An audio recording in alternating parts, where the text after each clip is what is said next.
और बहुत बड़े टावर को गिराने वाले साथी भाई और बांसवाड़ा के विधायक महोदय, आपका स्वागत।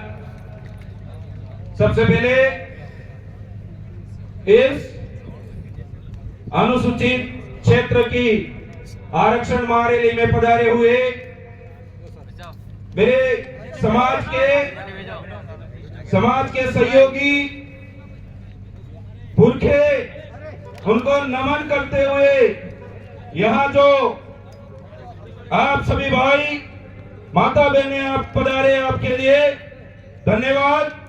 और एक विशेष करके बात जरूर कहना चाहूंगा कि इन वीडियो के माध्यम से जो यहाँ इस आरक्षण की बात को नहीं समझता है और हर महीना होते ही लाइट बिल, रूम किराया और तो और नल बिल देता है, और फिर भी इस वीडियो को सुन करके अगर उसके अंदर कोई जिज्ञासा नहीं जगती है तो आपको रूम खाली करके अपने गांव में चला जाना चाहिए वापस।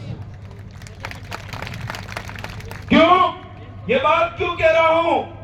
क्योंकि एक भाई ने जब पानी की बात को रखा था और कहा था कि हमें पानी के अंदर भी आरक्षण चाहिए, हमने जब हमारे इलाके के अंदर बड़े बड़े बांध बनवाने थे तब पूरी जमीन दी और वहां पालों की पाले विस्थापित हो गई।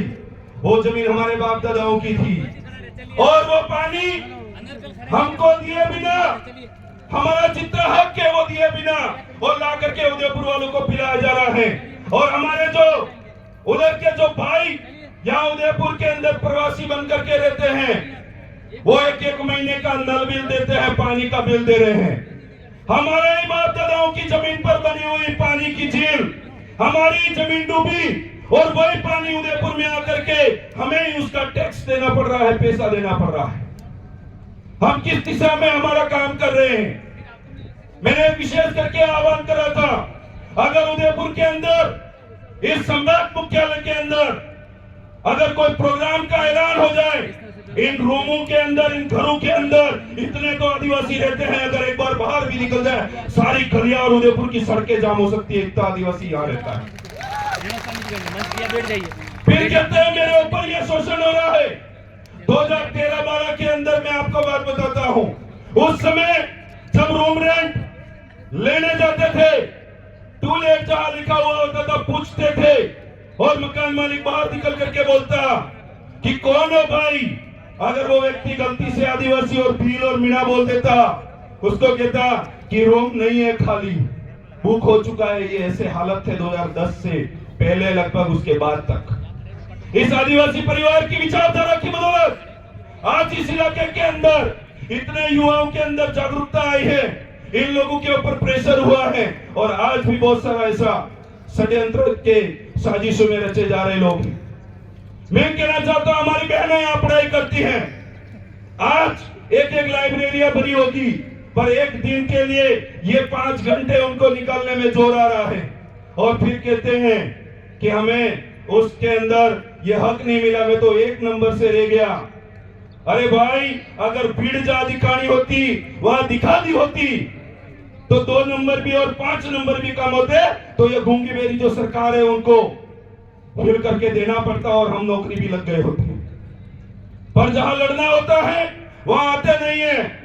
मैंने पिछली बार भी बोला था, यहाँ पर बहुत सारे बुजुर्ग आए हुए हैं, माता बहनें आई हुई हैं, वो ये कहते हैं कि इस आरक्षण रैली में हमारा क्या काम है। मैं कहना चाहता हूँ, इस उदयपुर के आसपास 20 से 25 किलोमीटर के अंदर बहुत बड़ी बड़ी पाले हैं। उन पालों के अंदर खुद का पानी था, खुद का खनिज और खुद का अनाज उत्पन्न करके वो लोग अपना जीवन यापन करते थे। पर वहां दारू की दुकानें खोली और थोड़ा एक तरफ तो स्कूल है और दूसरी तरफ मंदिर खोल दिया। हमारे लोग उधर जाने लगे, विद्यालय की ओर नहीं गए और वो सारी जमीनें बिक करके वो लोग आज वहां बड़ी बड़ी होटलें बना दी उन लोगों ने। ये क्यों हुआ? क्योंकि हमारी जागरूकता की कमी की वजह से वो सारी चीजें हमसे छीनी गई। और उसके बाद जो पालवी इलाका था, प्रशासन के भाई खड़े मैं कहना चाहता हूं विशेष करके इस होली के अंदर मेवल क्षेत्र के अंदर ऐसी कोई चीजें हुई थी, उस बात को बेरुपया अपनाने के लिए, और हमारे यहाँ का नालायक सांसद बार बार बकवास करके अपनी आईडी पर लिखते जा रहा था। मुझे बहुत दुख होता है, डूंगरपुर बांसवाड़ा के सांसद बोलने जब टेबल फट जाए वैसे वहां आवाज उठाते हैं, और हमारे यहाँ के सांसद लुंगी उठा के किसकी वहां हड्डियां चाट रहे वही खबर नहीं पड़ रही है।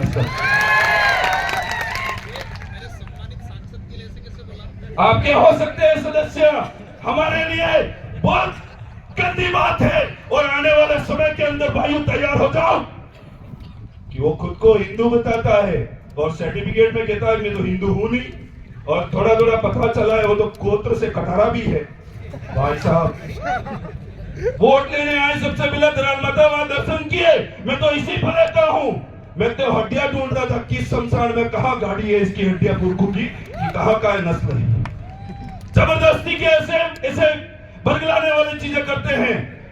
एक रटोरा के अंदर एक आदमी जिसकी 2 बीघा ही मात्र जमीन थी, उसके अलावा कोई भी चीज नहीं थी उसके पास, दूसरे लोगों ने षड्यंत्र करके ये दूसरी पार्टी का कार्यकर्ता ये करके उसकी जमीन को उन्होंने हड़प दिया, और हड़पने के बाद जब हमने उसका साथ सपोर्ट दिया उस व्यक्ति का, उसके बाद शासन प्रशासन नस्ते नाबूद हुआ और झुका, और दूसरी जगह 10 बीघा जमीन उसको अलॉटमेंट करके दी। मेरे भाई ये चीजें हमें लड़ने पर मिली, और हम अगर यहां आए और बोल करके चले गए और फिर हमारा जमीन सो गया तो आने वाले समय में फिर कहीं रैली होगी, फिर उठेंगे तो ऐसे काम नहीं चलेगा। हमें हर मोमेंट में हमारे इलाकों में हमें कार्य करना पड़ेगा। एक साथी भाई पानी की बात बता रहे थे, 2019 के अंदर अगर वो पानी नहीं रोका होता तो पहाड़ पे आज जो पाइपलाइन डाल करके पानी बड़ी बड़ी पालों में पिलाया जा रहा है वो आज तक पानी नहीं मिलता मेरे भाई।